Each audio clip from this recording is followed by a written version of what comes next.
All right, so good afternoon here. Here's your favorite mechanics back at it, the World Champion Garage, right? This is it. We back at it. Yeah, we're back. We had to get together here. Our schedule, we're kind of on conflict, so we were trying to get together. Today is today.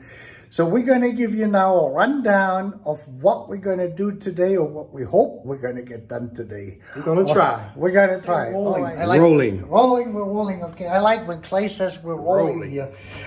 So today we have to basically button everything up and tie in a couple loose ends. And the first thing we're going to do is we got now the correct guide rail here. So the next segment of this video is going to be, I show you how to take these ones out and how to put the guide rail in. Then we're going to preload the chain tensioner with a 20 weight 50 to get some real heavy oil in there. And how our guide screws, these here with a nut, are going to help us to get this easy in there, so you don't have to push a preloaded chain tensioner against the rail and then trying to get the short screws in there without stripping out your bolts or your threads. So this is it there. M8 by 1.25, length is 50 millimeter. That was the longest ones I could get at Urschland's. I paid a whopping 56 cents for 3 bolts with 3 nuts because they're selling them by the weight. But they added $1 to it for my credit card usage. If I would have paid it in cash, it would have been exactly 56 cents with state tax on it. Then, once this is basically back in here, we're gonna do some cosmetic cleaning here, trying to get some of the stuff out with a brush and oil. We got 15 weight 40 at Walmart, Shell Rotella T4. That was the only non-synthetic oil we had. And we have already put in our adapter to hook up our oil pressure gauge, where normally the oil temperature switch is sitting for the timing valve control system here for the ECU with the oxygen sensor and the throttle position switch basically. So what we're going to do, that is already in place. We took the switch out, which I have here. This is the oil temperature switch for the system. And this one switches at 15 degrees Celsius. I think this is somewhere between 50 degrees Fahrenheit and 60 degrees Fahrenheit. It is closed at the moment and it will open up. That signal goes to the ECU, which then controls, as long as this is basically closed, the switch is closed to ground, it will control the duty cycle to 60-40.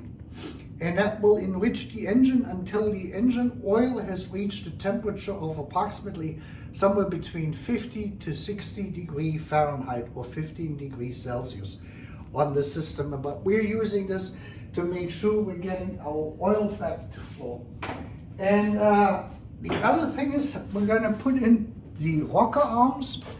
We will install our oil pipeline here. I almost said our oil line. And then we're going to put those covers on both sides. And we're going to put the new filter in. And then we're going to fill her up. And we're going to start cranking over with our crank switch here. We're going to do this from the front. We hook this thing here up. And then we can just momentarily push this and see that we're building up oil pressure. And the reason why we have to do this was because of the leaking injectors Clay had and the non-functioning spark plug. I think it was this cylinder, 3 or 4, right? Yes. With the bad spark plug. So Clay had a double whammy here. When let me explain this and how this actually happens. I think that's important to know. Fuel injectors have only one function, and that is basically to transform a liquid into a gas form, or as close to a gas as you can come. Atomizing it, that is the term they're using. And when fuel injectors clog up and wear out, they no longer fully atomize the fuel. The atomized fuel will, because this is your direct fuel injection right here into the cylinder, and this is your intake for your air, for your vacuum. This is where your vacuum is created in these round holes here. So when the valve, when the intake valve opens up, it will mix then the already injected atomized fuel with the fresh air coming through the air cleaner system into here, and that will mix this. When they're starting to get clogged up and they are no longer fully atomizing the fuel, you have basically fuel dripping straight into your cylinder. That will not burn. It will not fully combust when you have the ignition, when the spark plug fires, and it will accumulate on top of the piston cylinder. It won't evaporate very fast. In this cylinder here, we had a leaking or dripping injector, and we had no spark at all, which made the whole thing even worse. And that's why he accumulated all of this fuel in this cylinder. I think it was cylinder 1 we had an issue with, cylinder 5 and cylinder 4, either 3 or 4. And the worst one was the one which had the leaking or the non-functioning or non-atomizing injector and the non-working spark plug. Someone had gapped that spark plug where the ground pin or that ground, what do you call that? The ground piston? No. That bent part over it, which is basically the engine ground. The electrode is, no, the outer part, the ground was basically touching the electrode, and that shortened it. So that's why we had no spark here. And that will accumulate more fuel with a leaking injector than if you had it at least some combustion and it would have burned off more. That in turn will then be distributed from the piston that fuel accumulates, and then it will travel onto the piston rings. And the piston rings' job normally is to bring the oil up from the engine, from the lower engine part, and basically lubricate your cylinder walls, the liners. And if that oil has a film, it's a really thin film, that fuel then on the piston rings will basically destroy the film, the oil film. You have no more lubrication in here. Eventually it will break down and that oil will seep through, or not the oil, that fuel will seep through the piston rings into the main engine, into the oil system, basically into the oil pan, destroying your entire oil, and you have no more lubrication. Eventually, the first thing what's going to happen is they're going to destroy the cylinder liners. You can hone this out. You would have to take the whole thing basically completely apart to get the honing tool in there, because there's probably not enough room and the angle of it won't lend itself to it. Plus you have to take the pistons out and everything else in the crankshaft. If this goes past that point, and we didn't get to that point, that's why we had checked that with our bore scope. We checked all the cylinders to make sure that the piston walls were not damaged, which they aren't. But we could feel the resistance when we were turning it over by hand, that it would hang up. And that was primarily cylinder number 1, I think, caused the most issue here. And we got that basically freed up with the Marvel Mystery Oil and our WD-40 we put in there. If you run an engine like this in that condition, past the point where it actually marks your cylinder walls, it will actually lock the engine up eventually, because you run out of complete lubrication in it. And then you have a full-blown frozen, what do you call that, a blocked engine, a locked up engine basically. Depending on what RPM this actually locks up, it usually happens. This stuff happens at the higher RPMs, anything over 1500 to 3000 for most of the time.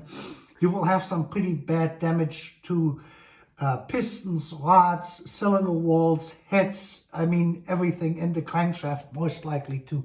The engine is, for the better part in these instances, is then completely toast.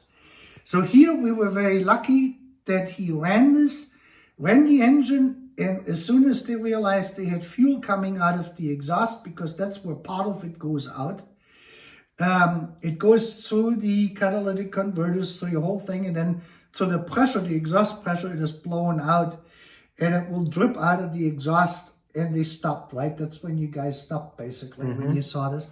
And that's when Clay contacted me, and he said, we had this problem, and I said, don't start the engine. No matter what you do, is don't start it. And this way we had a chance to evaluate the whole thing, look at this. And now comes the chore. We have to get new engine oil in there. We had the bottom now off. We had the oil pan removed. We had the top off. We had the cylinder, the distributor out. We had basically everything opened up so air can get into the engine, into almost every cavity. So the existing oil with the fuel mixture was able to get the oil evaporated out of it, the gasoline evaporated out of it. And that is pretty much accomplished. I mean, we had a very strong fuel smell in there. Even when we just took out that switch, which was still in there, you could smell it, right? As soon as we took that out, there was still, you could smell the gasoline. The gasoline is in every corner in that engine block, for the better part evaporated.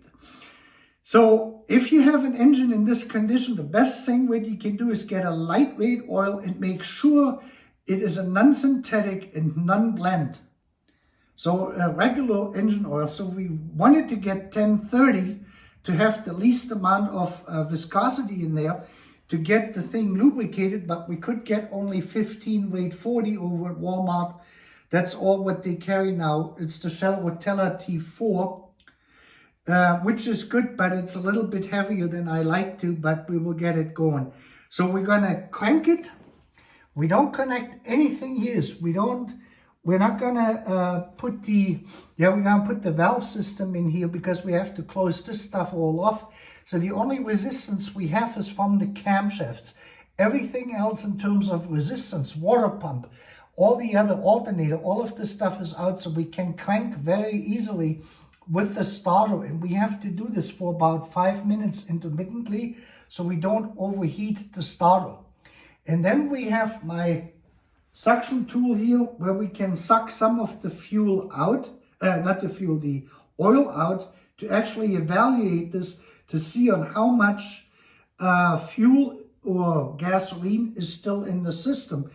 If the oil comes out okay and we can smell anything and you can taste it, this is one of these tests where you have to stick your finger in the oil and then this here.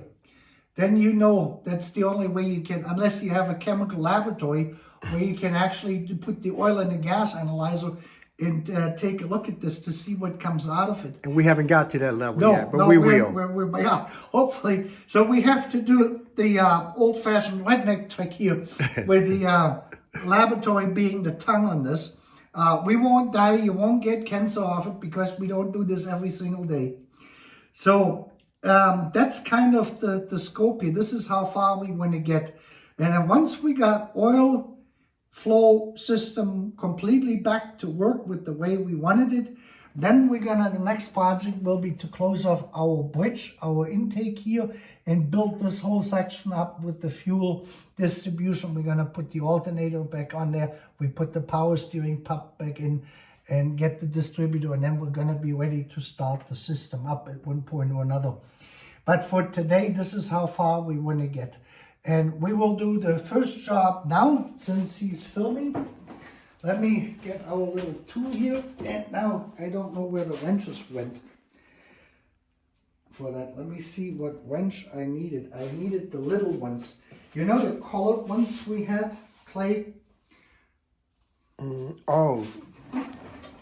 Remember when we put them? I think they're in one of those drawers down there. Yeah. This was the one for this side, yeah. And then I needed a wrench for this here, and I think this was a 17. No, no, 19. Did we just have a 19 here? Yeah, 19. So we got our tools already ready. And basically the way this tool works is it has a adapter for larger or smaller, what I'm gonna call them, pins. And all we do is we just turn that in. You want to get it in quite a bit actually, so it doesn't strip out your thread. And then you probably will have to hold that and pull that out with a pair of pliers. And then all this does is basically, the specialty or the uniqueness of this tool is that this bolt or nut here has a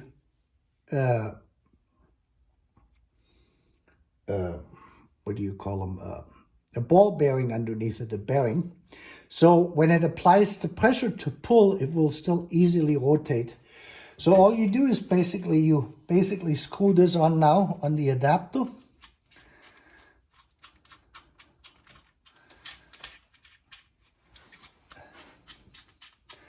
We have to go quite a bit in here.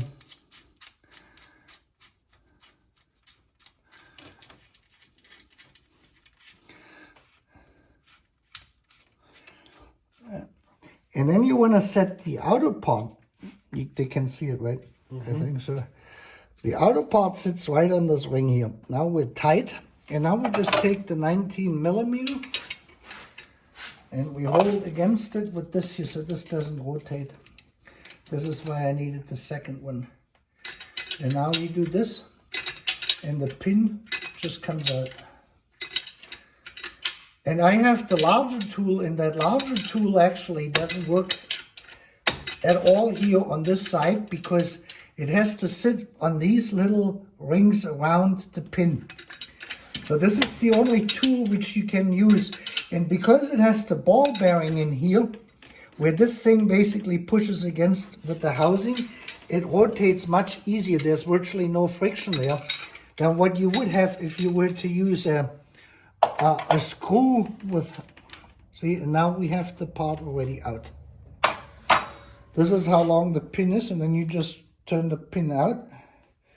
You get this back out here. Let me put this here.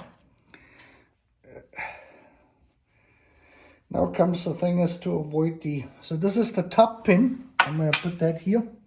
We had cleaned them already the last time, and we didn't drive them all the way in. And this is normally done before you change the chain. This will make this easier because it becomes then less confusing on how much slack the chain really has when you pull it in. And we got confused because we didn't have the tensioner in there.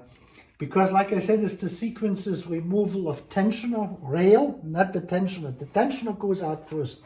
Then comes the tensioner rail, then this rail, then this rail, and then this rail. And the putting it back together is exactly the reverse of this. So we had to skip this because we didn't have the right part here. So now I'm just turning the outer part back in here. That's done with this here, just to go on here. And then I drive this. You want me to get you a pair of pliers so you can hold and video this at the same time? And here you can see this nicely. We have to rotate this now. This has an opening here. So it grabs only about, I would say 60%, which is enough. And this way you can get into the cavity or the area here because you got these wedges here and everything else. And the other tool, unfortunately, is too big. So we're gonna hold the... Yeah, let me get a pair of pliers. Yeah.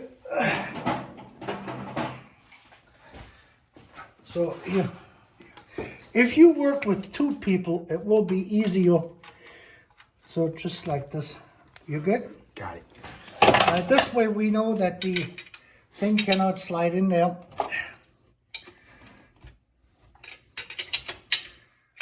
And that's all you do is just turn this. And then after, I would say this thing comes out by about a third or a little bit more. There it is. This is how fast this goes with this tool here. This is really the preferred choice. I got this from Baum Tools. I think that was around $100 or so.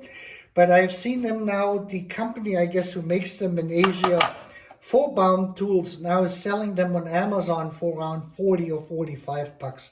How good they are, I don't know. You want to pull that now out if you can. I can't. Pull it. I might lose it if I. Here, I'm going to take over the camera.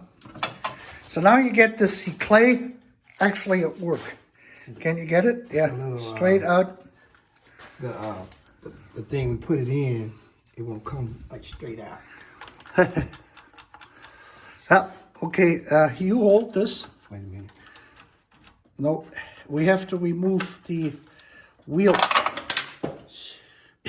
I mean, shoot. Yeah, we have to. See, this is when you do something out of sequence. This is how easy things can get screwed up here. Let me see if we can get more slack into this here. No, we have to remove. Okay, here you hold it. And I'm gonna have to remove this here, which we haven't done. Loose, huh? Yeah, we just want to make sure that the big washer's not gonna fall back in at us. Yes. See, this is what happened the other day is when we did this side, this washer here fell in and then it wound up underneath there, but it came out fairly easy and our pins went onto the floor, right? Yeah. Let me get those, yeah. I think they broke one here. The question is where the other one went. Oh, the other one's up here. Okay, so we got both of them. Right there. Okay, so one only went this far and the other one went that far. Let me put this over here. All right, let me see if I can. Yeah, we gotta get the wood and the hammer. Which wood pieces do we have and where's the hammer? The hammer is here. This is normal for those things of what you see here. Oh, yeah, there's the wood. Is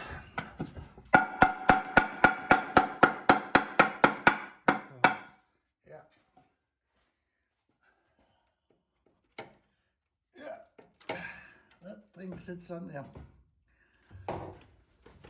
There we go. There we go. See? Should we set the other piece down in there? Yeah. All righty.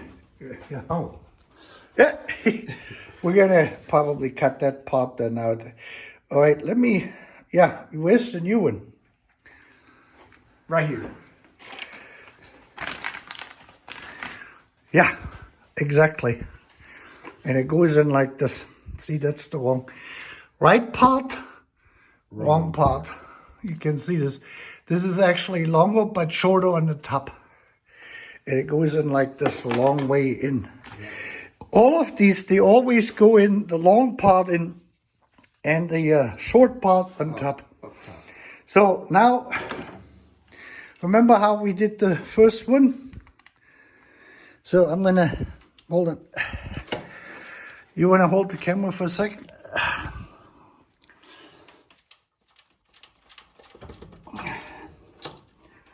I'm just gonna take this out here for a second. The chain can go anywhere because it is sitting here, so we're safe. And my pin, we're gonna do the top pin first. Always do the top pins. This way it is easier to align. Up a little bit, down. Yeah, you didn't video this. Oh. All right, so when you put the pins in, here, I show you this. Do the top pin first. You can leave it alone now. It's secured here. We put the top pin in first. We took the wheel out. And now you can just simply look in here from the top and get the second one moved in.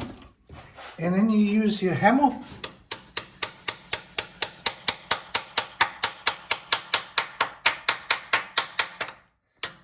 Until they're flush.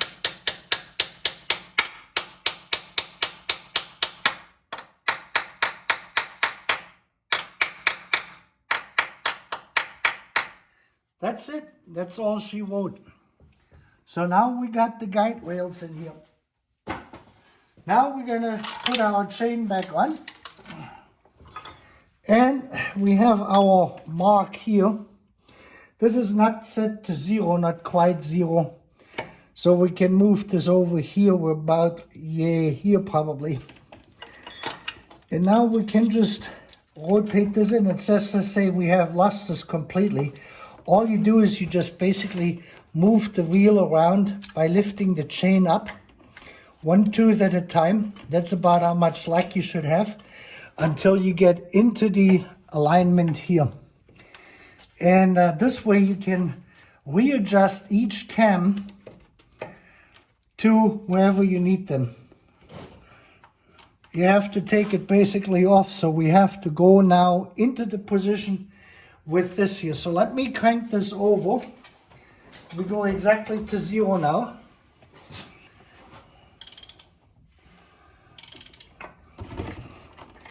So this way you can see already on how you have to set this thing up.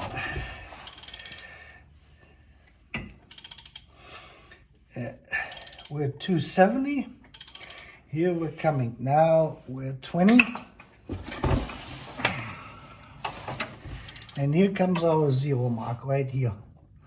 See this? And when you have no tension on it, you can set this exactly up. And I'm going to take this out so we're not going to lose this. And now we pull back on the chain and we will see where we are here. We're now completely off because we're on the opposite side, which means we have to rotate this over one more time. There is 2 full rotations on the crankshaft for 1 rotation, 1 full rotation on the cams. So if you wind up on 0 and your Woodruff key is on the bottom, that means you have done only a 180-degree turn and you have to go 1 more turn on the crankshaft. Now we're coming up. Here we go. We can see the 0 mark is right there. See this? Mm-hmm. Right at 0. And now we're going to see where we are here. How far off are we? So we can see we actually have put the thing on here wrong. We need to be here. Now we align this, and now we're just gonna walk the wheel over 1 tooth at a time. We need 1 more tooth. And we are almost there, 1 more. So,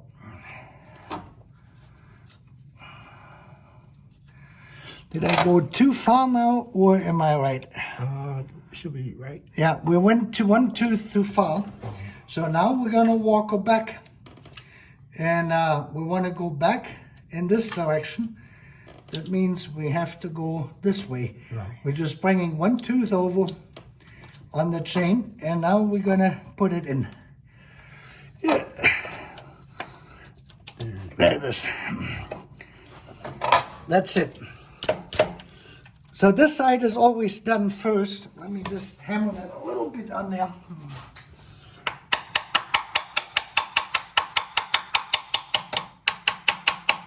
So the left cylinder bank is now in full alignment with the crankshaft.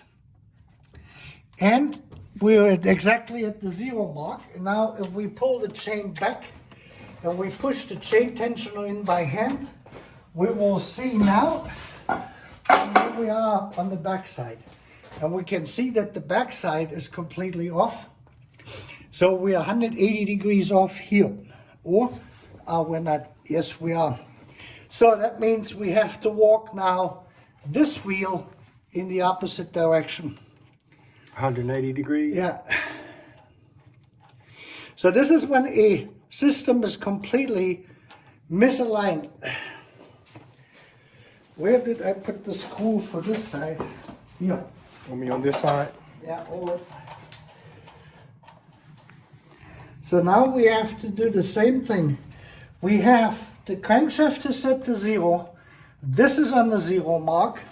Now we have to align this crankshaft here also onto the 0 mark, and you can see you don't have enough pull to actually walk this over, which means you have to take the you actually have to take off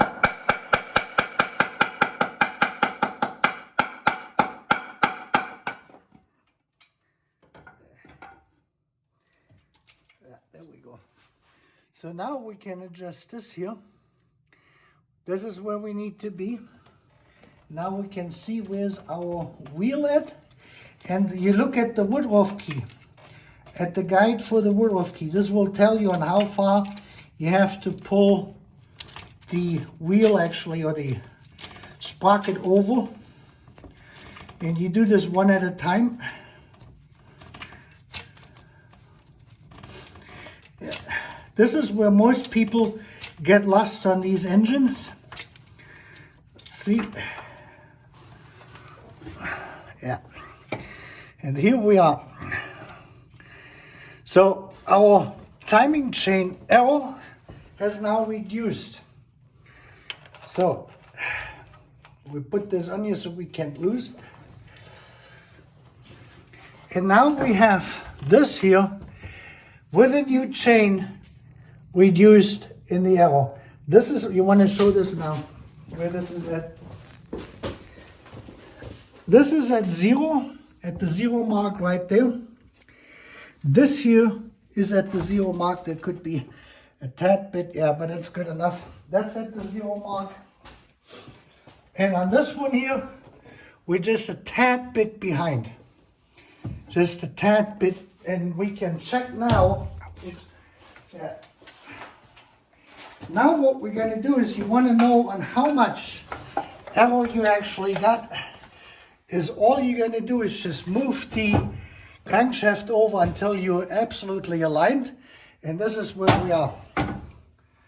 And now you can read your error. You see this? You pulled the plug on it. On the light. Yeah. Let me plug it back in.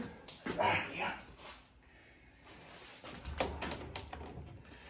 Okay, so we're now aligned here at 0. There's 0. And we were a little bit behind after top dead center. And this is our error, about 2 timing degrees. Oh. So we went from 7 timing degrees when we started to about 2. Right here, this is the 0 mark, and this is the 5 mark, this is the 10 mark. So we're about a degree, maybe 2 degrees at the most. The chain stretch of the previous chain was 5 timing degrees. I think we were at 7, right? 7 or 9, somewhere around there. Yeah. So this is the improvement we got. And now we can put the oil pressure sensor, not the oil pressure So sensor. we'll never get that at 0? No, this is an error which is the rail on the sprockets, the sprocket on the crankshaft, the sprocket which sits in here, and the sprocket which sits here. Okay. And this is the best you can do. You can get it only back to 0 when you change all 1, 2, 3, 4, 5 sprockets. Oh, That's about $1,000 right there. this is good. Yeah. So 2 degrees we can live with. There is no Woodruff key available for a 2 degree change. They start at 4 degrees. Oh, So this we is have perfect. probably 50,000 miles or so before we could replace this Woodruff key with an offset Woodruff key to compensate for the new slack of this chain. So this is good. Yeah, this is very, very good. This is as good as it's going to get. All right, and we're going to stop here with the video, and then the next segment will be about the tensioner and how we're going to put this in, how we preload it. But this is basically on how you set the timing on the chains. And always remember, it takes 2 full cycles. So when you turn this over and you have no marks up here, take a look at your Woodruff key and the slot on those, and they're gonna be exactly 180 degrees down. If that's the case, just do one more turn back to 0 And then you should come close, and then you just walk one tooth at a time or one chain link at a time. You walk, you spark it over until this aligns, and then you push it on, and then you do the other side. And then you're gonna be hunky-dunky dory, and you have to lose no sleep. The distributor now will go in, and we're gonna align this. When you turn it in, you can turn it in that way that the rotor is exactly at the cylinder number 1 center mark, because that's the one which is gonna fire first. And then you have set the entire engine timing. And that's how that works. It's basically a foolproof method as far as I'm concerned. So, all right, we take a short break and we will be back after these messages. All right. We are rolling. You're holding your finger on one of the cameras. The lenses are right there on the top right corner. Yep. There, you got it. All right. We are rolling. We're rolling. All right, so I have the timing chain tensioner here. And this is the oil inlet, which attaches to the engine. That's where the oil comes out. And this is the overpressure release valve in here. So when the pressure builds up too much, it will spray the oil out. And right now, we can see this, you can push it in. This is the spring-loaded tension. And this is way too low to actually even crank the engine over. So what we do is we have a bucket here with just Pennzoil 20 weight 50, something heavy, and you submerge this whole thing and you start pumping this up until all the air comes out.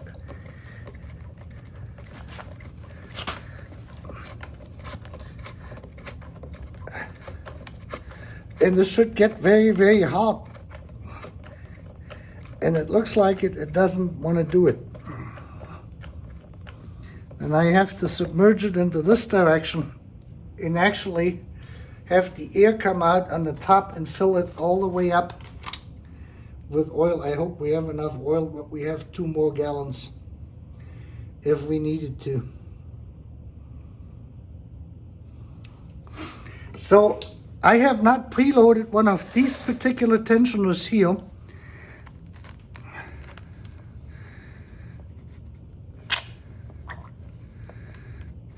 Let me see. Sound like it's doing something. Yeah, but not what I wanted to do.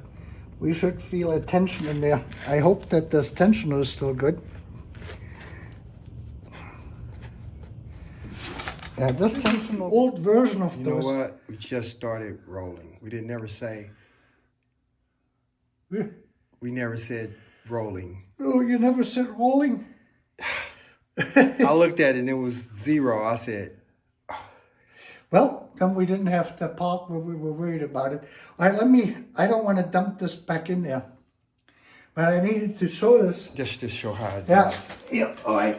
You tell me rolling. We rolling. All right, we already preloaded this, but we forgot to start the camera. So basically the way this works is you have a hole here and a hole here.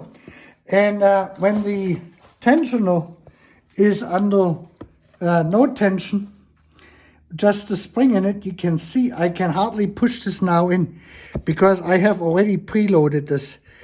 And it will actually squeeze the oil back out of this channel. See this? Now it is easier. We lost our oil pressure in here. There it is. Now it has stabilized. So when you depress this is similar to the brake system in your car when you bleed the car brakes. Then you have to let that come out, and when that comes out, it will suck itself full with oil. This is 20 weight 50. We got just the regular Pennzoil. And this is the old style chain tensioner, which they don't make. So I got a pretty good tension on here now. You can see I can no longer press this in with my fingers, even when I apply quite some pressure. And now we just clean this up. We put some of this oil under the gasket. I like to lubricate these gaskets, oil pan gaskets and these gaskets with oil. And the way this thing fits on here is like this. So you can see this is the oil supply. This comes from the oil pump. And this is why this is so critical of which oil you're using. as higher the viscosity, that's why the 20 weight 40 and the 20 weight 50 genuinely work better, will determine the force and the tension on your chain here. And so this is why we preloaded this with 2040 to give us a good starting point to have some real tension in there. And now you have to mate this thing up here with this here. It actually goes on this way, to be correct. And they fit in like this here. And you can see on how much of a gap we actually have. This is how much you would have to push this now in preloaded. And instead of doing this, we're going to use our helper bolts, which will make this a lot easier. We fit them over, we put them in, and they're actually too short as well. So this was on top here. We actually need longer bolts. Let me see if I can, oh shit. Yeah. Those were the longest bolts I could get at Ursulin's here today. And these are 50 millimeter long. Let me see. We can get the bottom one in. Started at least, hopefully. This is not an easy task. It's slippery, huh? Yeah, now it is, especially.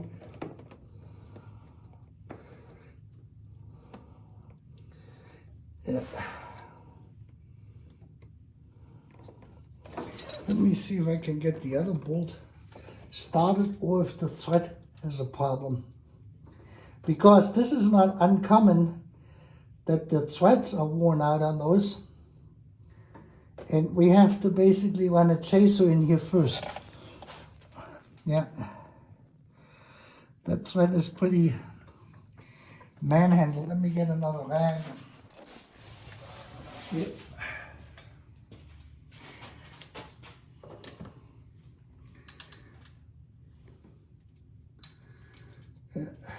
We're just going to use this as a chaser a little bit. Yeah.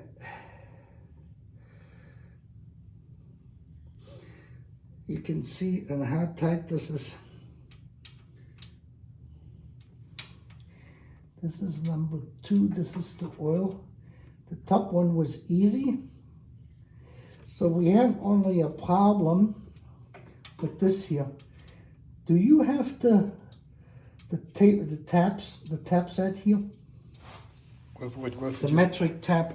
Well, if we just put the regular bolt in there and see what. You won't get them in because it is way too far out under the preload. No, I'm just saying just to see if they fit.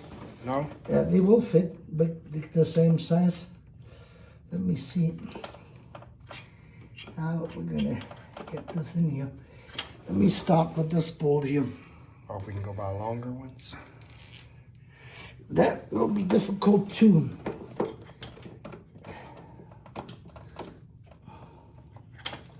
I have to get at least one bolt in here started.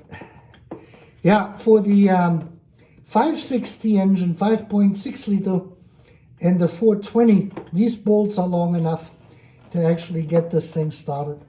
For this, we need at least 80 millimeter or longer bolts. We have to get longer bolts. We're going to stop the video here and see that we're going to get us longer bolts. At least 80 millimeter for this system here.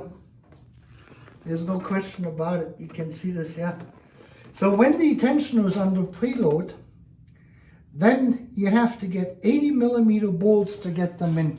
These are the regular bolts which go in here. And you can see we're that far away. That means you have to have this, as someone pressing this in by hand, and then a second person has to try to get these screws in. Which would be almost impossible. Yeah, and that's why you use this here, like I said, but I was able to get only, unless we could do a trick. We may have to do this in 2 stages. Let me see if we might be able to do that. And then take the nuts off. and lengthen our bolt that way and do the short nuts, one with the nut only on one, so we can adjust this in. Let's see if that theory could work for us. Then we don't have to run out and get bolts. But I would recommend, if you can, get 80 millimeter bolts on those. That will definitely give you enough room. And for the 5.6 and the 4.2 liter, these ones are actually long enough to do what we're doing here. So you're fine with those. Of course, I had to drop one. It wouldn't be any fun otherwise. Yeah. Let me get that bolt. So we got bolt number 1 started actually. That's good. Now I gotta go underneath and find that bolt, which is right here. That will be bolt number 2. Yeah, there we go. We're gonna put this to the bottom hole here. The bottom hole on this one here, on the 3-pin with 3 bolt unit, is a little bit difficult to reach. It was difficult to remove, and it was difficult to get in, as you can see it. Wow. You may have to go in there and pull the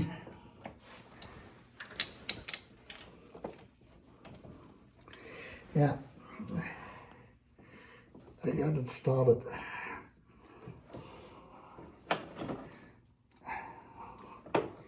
We got 2 bolts started in here. All right, and now let's see if bolt number 3 is long enough. Did I forget this? Okay, gotta do it again.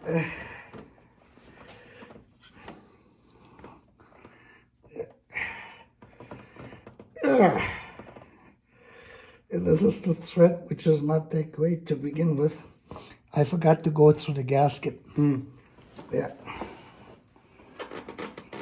Now, of course, the car, we got the car up to put the oil pan on.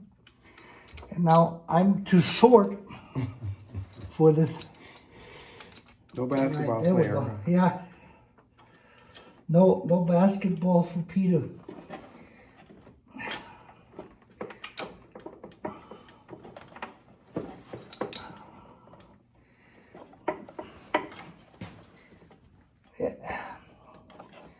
Wow.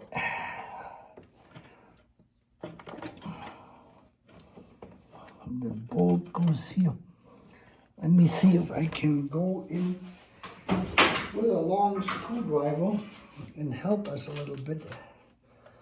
Here. Yeah. Here's the trick, which will make this work for us.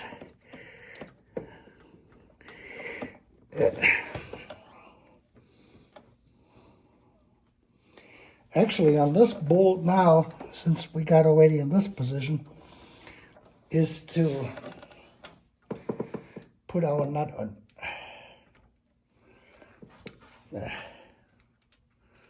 If I was about 3 inches taller, it would work a lot easier. Just let me use this one here for the moment, since I got the nut already on this.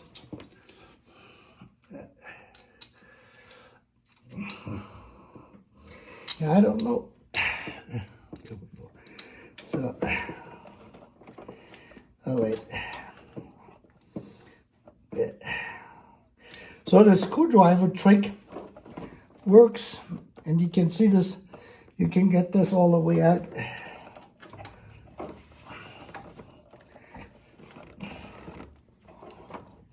Can you push that bolt down, that screwdriver down? Yeah. Good.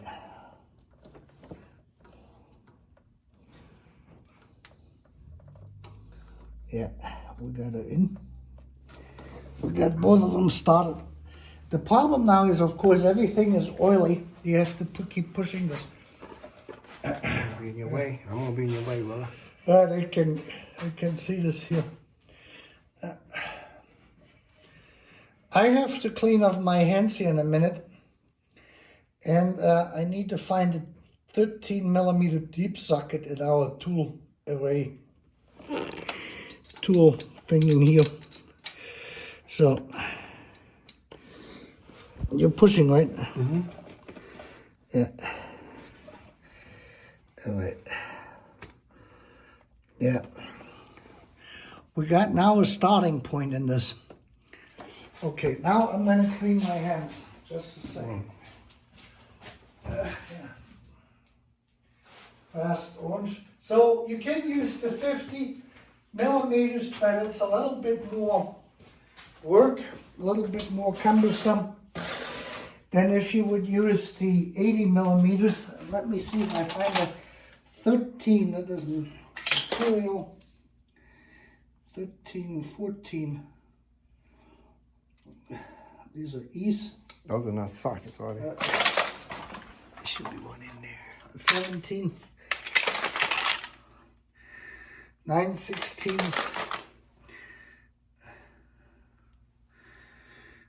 That's a 13 right here.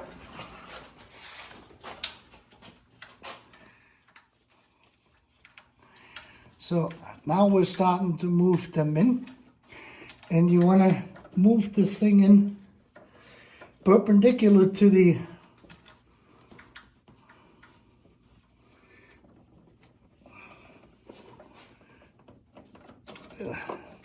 so you can see now we can with this here we can start aligning this here, and you have to watch that the top part actually is going to go on there with the whatchamacallit.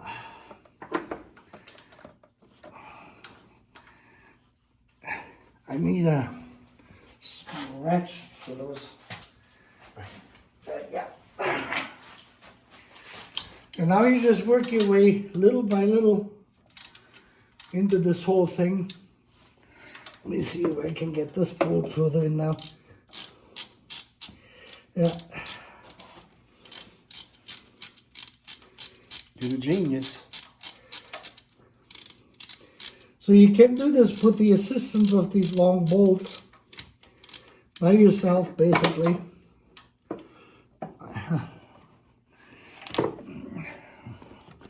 Now we need the flashlight.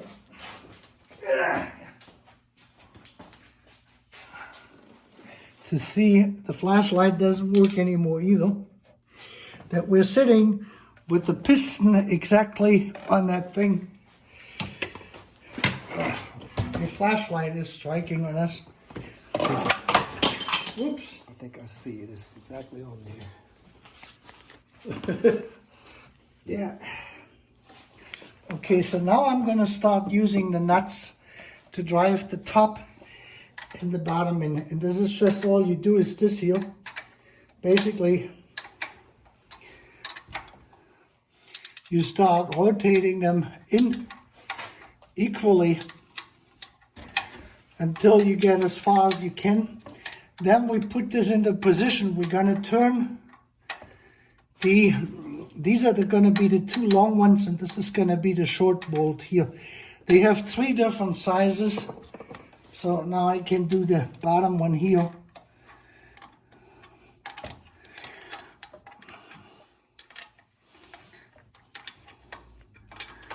So now we're starting to get some tension on it. It is important that these bolts are fairly deep in there. So this way you can actually apply pressure and they won't strip out your threads. One of the most common problems when people put these tensioners in is that they are under tension and they strip the threads because the screws, the tensioners start pulling pull out the screws. Does that make sense, what I just said? Too much tension. The tension, yeah, and then there's not enough thread there. Oh. But you can see we're working our way nicely in here. Yeah. And at one point or another, we're going to bottom out with this here because we don't have a nut on it. And then I'm just going to hold this in place with the 2 screws with the nut. And I'm going to put the regular screw in here, which should be hopefully then long enough by that time. And then we can just unscrew that fairly easy.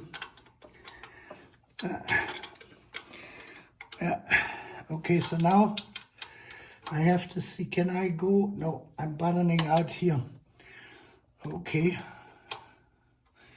I hope that's not gonna slip off now. Let me use the wrench for this.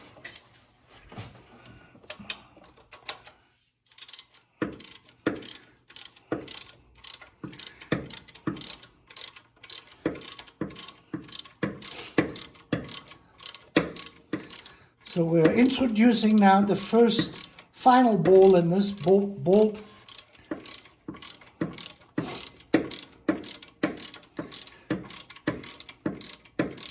You can see on how deep the thread actually is. And if we had 80 millimeter bolts now, I wouldn't have to do this, what I'm doing right this moment.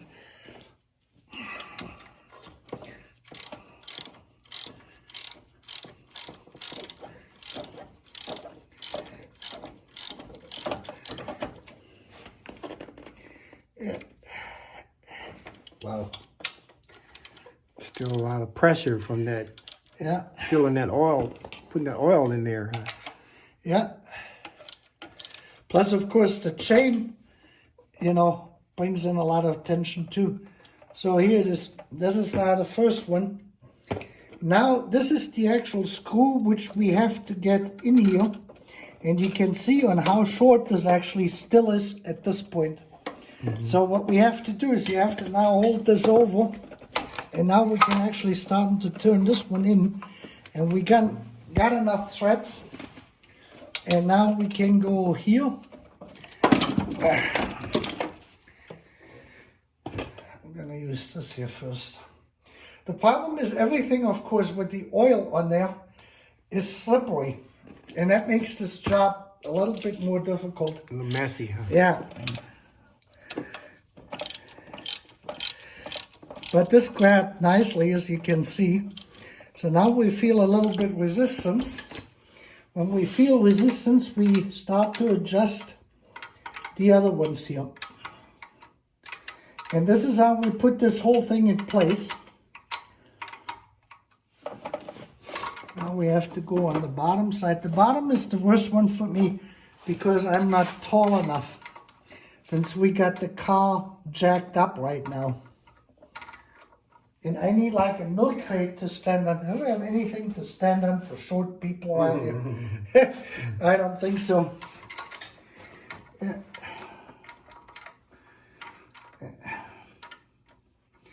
Here we go.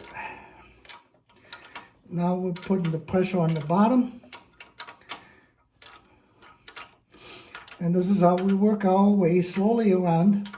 And we get this thing pretty straight on here until we have all the bolts in. It's tight. So now I'm going to do some more here. So you just want to watch this, that this is moving straight in. You can see this. You don't want to angle it too much. So this way we're going to be seated good and nice. You can see as soon as I tighten one bolt up, the nuts usually go easy. And then you do a few more turns on those.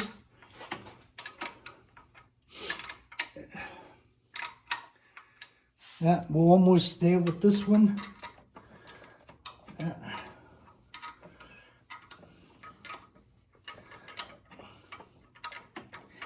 So despite everything, we were able to do it. So we're moving the one nut to get this started, did the trick basically. So now we're angled again. Now we're going to go here. So we're straight again. Top one. So you're basically just going in a circle, moving this more or less straight onto the block. You want to apply just a little bit of pressure. We have already reached the bottom here. And this way you can get a fully loaded tensioner easy on this, the 5.6 liter and the 4.2 liters, the newer ones. Even the ones on the 5 liter and 3.8 liter are easier because they have only 2 mounting bolts. So that makes this whole job a little bit easier than with the 3 here, what we got here. So we're almost on the block. Yeah. Now we go back here. You can see this. I can almost turn this by hand with very little pressure now. And this is how we're walking the tensioner exactly into the position we need. So this is here. This is fully bottomed out. Now we're going to bottom this out here. And we're going to bottom this out here. If I could get there. Okay. They're all bottomed out. Now we're going to replace the top bolt. Just turn it out by hand. Real easy. Yeah. Huh? How you like me now, huh? I told you, the man. Who is your daddy? You're the man. Better than Uncle Charlie, right? Uncle Claw. Yeah. He has a house guest. Clay has a house guest here. He had a house guest now for the last couple of weeks. One you want to put out. Yeah, that's created some excitement. Yeah. So we have now 2 of the correct bolts in place. And what I'm going to do is we have to torque this to 25 Newton meters. And I have a system here which goes to 23 Newton meters. So we're going to make it click.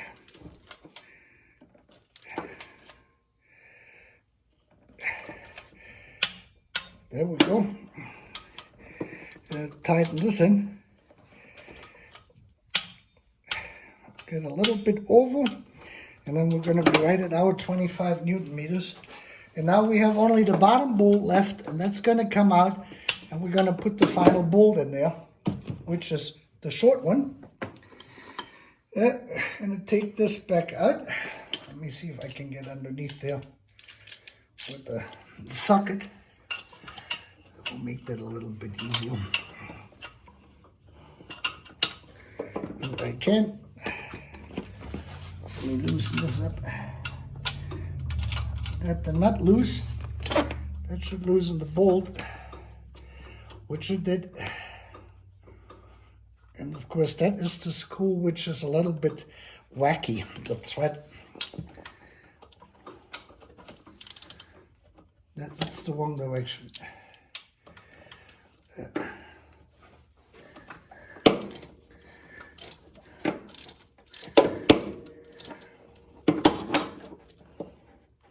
Yeah, by hand it is difficult.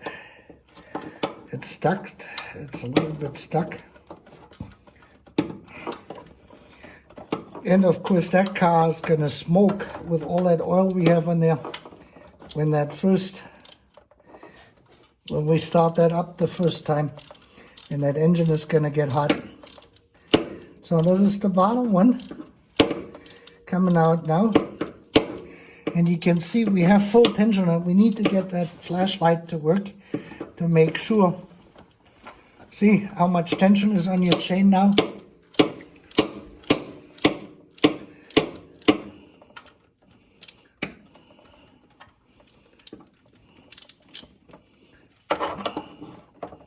Yeah, I can turn it halfway and then there's a resistance there.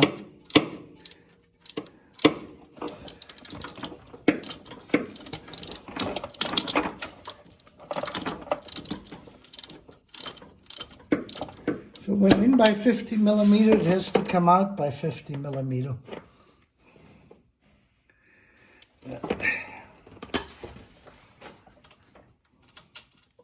There it is.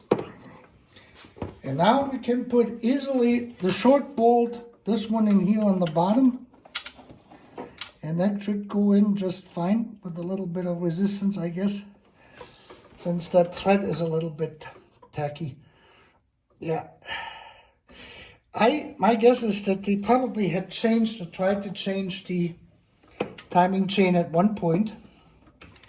And what happened is they didn't get the tensioner in there. Or they started with the short screw first. Yeah, and that's usually on how this happens. And then you have this slightly damaged thread. And of course I got oily fingers, which don't help. Let me see if I can get this in here. Yeah. I like the nuts which have the scored outside. What do you call that? Like this here. Because this way you can use them by hand and they work easier. Yeah. So this is the, you're probably gonna encounter at least one of these threads on your car. I gotta go diving here again. And you got a bad little angle too, so. Yeah. Yeah, and then, of course with the oily fingers, it's not that great.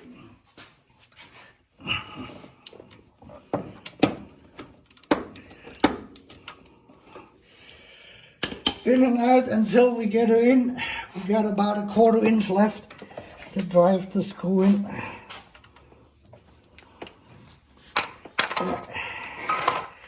It's every other turn, or every turn, once you get one full turn in there.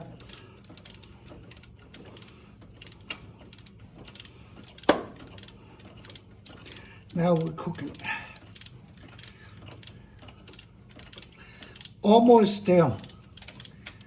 Yeah. And that's how you put a chain tensioner in without killing yourself. That's it. Are you gonna come out? Yeah, there we go. And that is $2,500. So let's have to see this, how much tension we got now on our chain. You want to show that to the people. All right, let me turn the engine over. Get this over here. We're gonna have to go 2 full turns on this.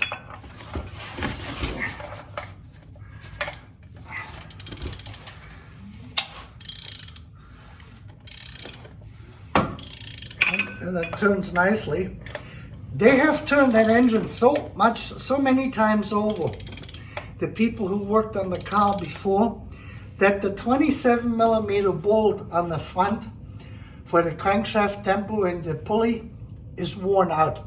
The head is worn out, and this is why the socket, the deep socket here, keeps on being... Keep slipping. Yeah. All we need to hear now is the exhaust. Yeah. So I think I made 2 turns and I'm right at 0.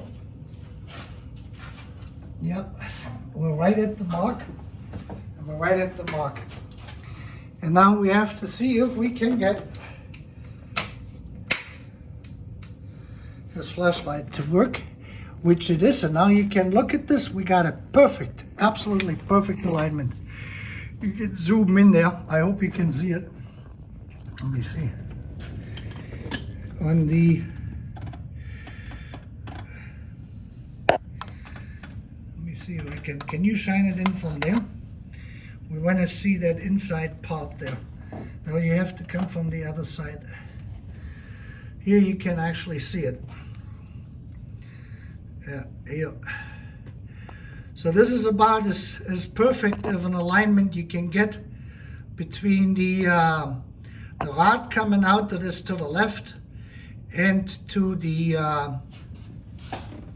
guide rail, or the tensioner rail, actually, what that is called. So this is perfect.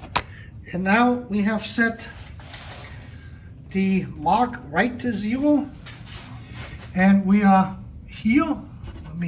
I have to come around. The car is now higher.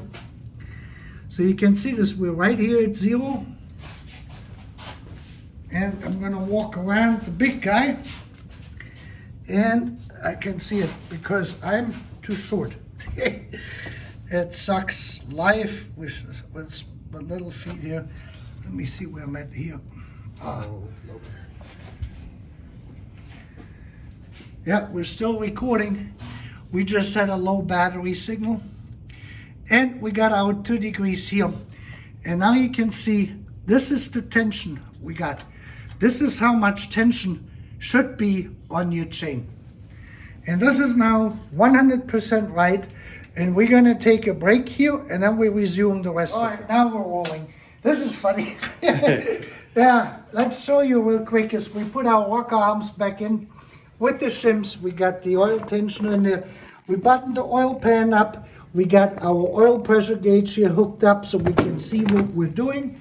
And we got the new oil tubes, or the old oil tubes with the new plastic parts on here. These are the Mercedes-Benz ones. Don't buy the Fabi ones. For one is they send Clay the wrong ones. We're still debating if I gave him the wrong part number, or if they send him the wrong parts, or if he ordered the wrong parts. So we don't know. Anyway, I had an extra set as I always do, and we use those. These are the Mercedes-Benz ones. Don't put anything else in there. Now we got this all sorted out. You can see on how much tension we got in here. Our tensioner is fully preloaded with 20 weight 50 and happier than a pick in anything. And a pick and mud, right? And we have to now go to our 0 mark because we have to close off the covers, and for this we have to set our distributor in. And I'm now at the 0 mark, and you can see now, you cannot see it, but none of the marks are lining up. That means I'm on the first stroke cycle. So we gotta go another 180. Yeah, so no, 360. 360. We got to go a full 360 here on the crankshaft, back to 0. So when you lose your marks, don't sweat it. Remember, you got 2 revolutions for 1 revolution, or 2 revolutions on the crankshaft for 1 full circle on the camshafts. So now we're getting here, we're coming up. I'm at 30 degrees, 20 degrees, 10 degrees. And here we are exactly at 0. I think we gotta go another. We're exactly at 0. Huh? What? These marks, No. are they mentioned? Oh, I'm looking at the wrong mark. I'm You looking look at this at- mark. Don't get our video screwed up here. And we're right here. So this is now exactly set up with our 1 to 2 degree arrow. That arrow with the new chain being at 1 to 2 degrees, which we have measured earlier in the video, means this is the wear on the 5 sprockets. I just want to repeat this. That's where that is coming from. If this was a brand new engine and we had replaced all 5 sprockets at this point, then we would have a 0 degree arrow in there. But this is how this works. We didn't want to take the whole thing apart or rebuild the engine because there's no reason for it at this point. And you can see I'm now exactly at the 0 mark and I have no backlash because my tensioner is under the correct tension and the chain is under the correct tension, and now we're actually not having the right camshaft jump over a little bit. So, and now the way this works with the distributor is, let me see where I got my marks on here. I had marked this. This cable here with a connection in here costs $139 from Mercedes-Benz if you can get it. And on this car, these geniuses marked the outside of the distributor cap where we have rotor 1, and this is actually your alignment mark, which when you put the cap on, the cap goes on only one way. And I made the mark down here with the black marker. You can see this here. And I marked it on top here because the old versions didn't have the notch in here for cylinder 1. So you have to actually mark this yourself. And now we want this here to line up, that mark here in the middle, line up with this here when we insert this. And the way they go in is really simple. They just slide in, you just wiggle this down a little bit. And now when you wiggle this, you will see that this here always moves. And now you see we're in the wrong position. So what you do is you move it back out, you move it a little bit over, and then you go back down, and now we're too far. So we go back here, and now we're exactly at 1. And this is our mark here and here. So now I forgot where I put the washer and the nut. goes back on here. And now everything is 100% aligned. All of my timing marks, including the distributor, is set. This is how simple this is on this car. And then we put the cable back over here because that's going to go over to this unit here. And we can put our cap on, or we can leave it off for the moment. We're probably going to take it off for the moment. We'll put it on. I need a screwdriver for this. So what Clay and I are going to do now is we're going to put the covers back on and fill it up with 8 quarts of oil. And then what we did, and this is a real important thing for all of you guys who rebuild engines, and I have seen more engine rebuilds fail because you guys can't get your oil pressure going. What you do is you have to measure the distance from the end of the tube, the oil dipstick tube, and then see where that, imagine that line from the fuel oil pump, where the oil pump veins or the rotors are, goes actually over, which is usually out here. And when you measure this, this is the top side of your oil pump. So if you don't pump oil because you have no oil film on the rotors or on the veins in there, then you simply overfill the engine, you crank the engine, just cranking, and until you have oil pressure. This is why we hooked up the oil pressure gauge here, so we can monitor this. As soon as we get oil pressure here, or if we don't get any oil pressure within like 30 seconds, we're gonna overfill this. 1 quart goes to about to this mark, so this is a little bit less than 2 quarts over. So we would need a total of 10 quarts to fill this actually up if we have to overfill it. And this is the alternative method, and rather than trying to take the pump apart and put Vaseline in it to create the initial suction and the film you need in there, in order to get the oil pump to pump oil. So we're going to demonstrate this on how this is going to work. So we're not going to video putting the covers back on, but we will tune back in when we have the battery tray back in its place with the battery hooked up, and we can actually the oil filled up, and then we're going to be back here with the video. Okay? Thanks. See you in a few minutes. So we got now to the point where we got everything closed off, and Clay, who is sitting for a long time for the first time behind this car, behind this wheel, is gonna crank the engine over, and I'm gonna show you our oil pressure. Ready? Ready. Set, go.